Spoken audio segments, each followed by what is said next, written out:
Hi everyone, I'm Philip Griffiths. I'm not going to tell you which band I sing in because that would be a shameless plug and we simply cannot have that.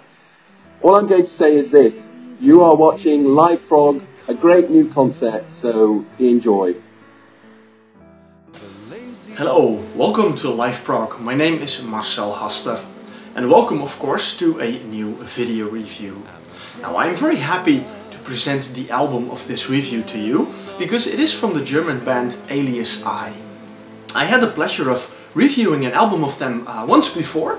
It was, well, in the very beginning of my, well, let's call it review career.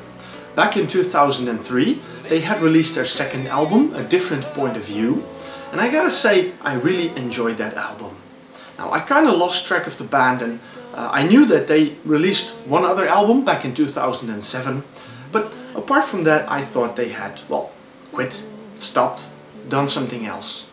Fortunately, I'm wrong, because they are alive and kicking, and they released a new album. Their fourth album already, they've been existing for some 14 years, so their fourth album is not a lot, but they make some quality music, so it's worth the wait, and this one is no exception. Here it is, In Between.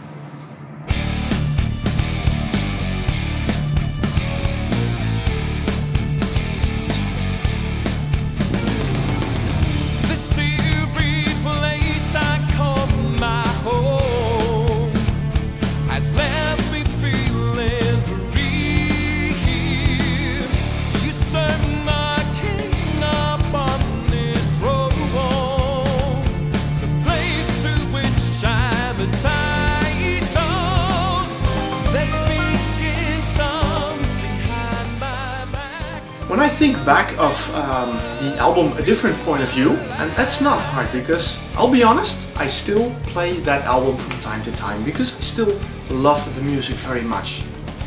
They bring a very positive, happy sounding progressive rock, very melodic. Now, I say happy, but I don't mean cheesy happy. No, they have something in their music that make it sparkle. You know, call it the X Factor. It's a popular term these days. Now, this album, In Between, is roughly the same. They still have that sparkle in their music, that X Factor in their music that makes it, you know, a real pleasure to listen to. This is music that brings a smile on your face, and, well, I find that very nice. I mean, sometimes you have music that's a little, you know, heavier on the subject, maybe even a little depressing. Sometimes that's good as well, but sometimes it's nice to just listen to music and be happy. I mean, that's one of the emotions that music can evoke in people. When we look at this album, when you see the cover, it's done by Mattias Norén from ProgArt, and well, he's very famous for a lot of beautiful covers. Here's the back side of it. They chose a bit of a minimalistic approach, you know. Less is more, as they say, and well, the same goes for the entire booklet.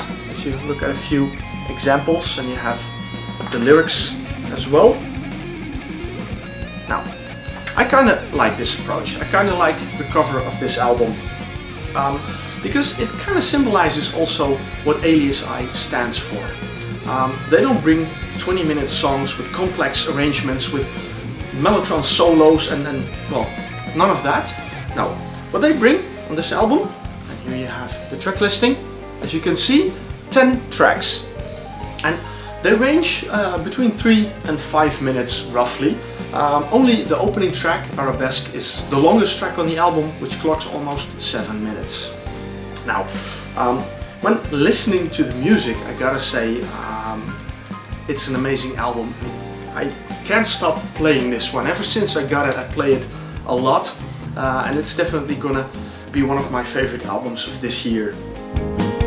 Take your time to fall and rest assured I won't remain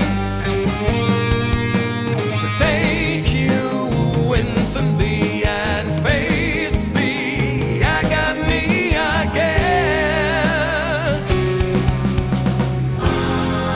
Don't tell me that I'm wrong, conceive it. the first half of the album is well, the familiar Alias Eye sound. The sound as I remember it from a different point of view. Then, about halfway, track number 6, Star Shall Fall, is a really beautiful ballad. Beautiful piano melodies in it, you know, soft vocals, really beautiful song. But from that point on, they change a little bit, and well, the title also gives it away a little bit. Track number 7, All the Rage, is a very heavy guitar dominated song. Now, in the earlier parts, the earlier songs of the album, the guitar is also there, it's nice and crunchy, but the melody is kind of on top of everything. But after the ballad, they change a little bit, you know, they give it more of an edge, a rougher edge to the music. They still bring back the melodies, but often it's a bit more modern kind of sound, a bit less proggy, you know, without losing focus on the melodies, of course. There's one little detail that I mustn't forget. I almost did. I mentioned 10 tracks, but it's actually 9 tracks by Alias Eye. There's one track that's a little different, and that has to do with the fact that there is a guest vocalist on the album. Now, the track that I'm referring to is track number 4. It's called Time Machine. And this track has as guest vocalist Martin Griffiths. Now, when you know that the singer of Alias Eye is Philip Griffiths, you may understand that there is a connection between them. Martin Griffiths is the father of Philip Griffiths. And Martin Griffiths used to be a singer in a prog band as well. But we have to go back in time some 40 years. Beggar's Opera, a Scottish prog band that early 70s released well, a number of albums. And from the second album of Beggar's Opera we find the track Time Machine. And they included that, well, cover basically with the original vocalist on it on this album. So, well, that's gotta be something really special for Philip to sing this track along with his father. But it's very nice that it's on the album, and I gotta say, if I hadn't known, I would have thought it would be an Alias Eye track. It's mystery, time machine.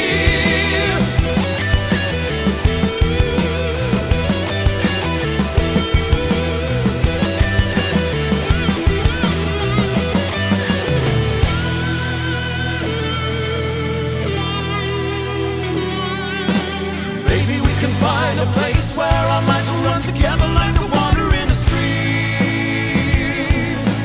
Life would be sublime if only words would rhyme to the melody within our fantasy.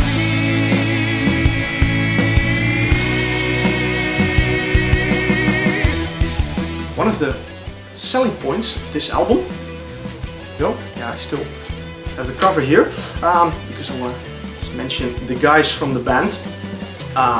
One of the strong points of the album is the vocals, the vocalist Philip Griffiths. I gotta say, I love this guy when he sings. He's an amazing singer. There are a couple of songs that don't have an intro, they just start right away with the vocals. And I absolutely love that. Of course, when you have smaller songs, you know, you don't need an elaborate 3-4 minute intro. You can just get to the point, and that's what they do. You know, it's amazing how well they compose the songs, that within this, well, limited, when you look at prog songs, often quite long, but when you look at the shorter songs, they are still filled with amazing music, with good, well composed songs, with beautiful melodies, and also musically, especially in the second half of the album, there's some really nice guitar solos, some nice keyboard solos as well. Well, the keyboard solos come from Tilmar Fischer, who provides the piano, a lot of piano on the album, but also the nice spacey sounds. The rhythm section, Ludwig Benedek and Frank Fischer on the bass. Ludwig on the drums, you know, they give the whole body to the songs. And we have Mattias Norén on guitars, who well, puts in nice crunchy guitar parts and some really haunting solos, especially in the second half of the album. So, well, I gotta say, you know, I absolutely love this album. I can wholeheartedly recommend this to you. Live Prog recommend it, but in all honesty, I'd say it's a must-have, because It's an amazing album, listen to it and you will absolutely love it. When it takes you, time will fly by.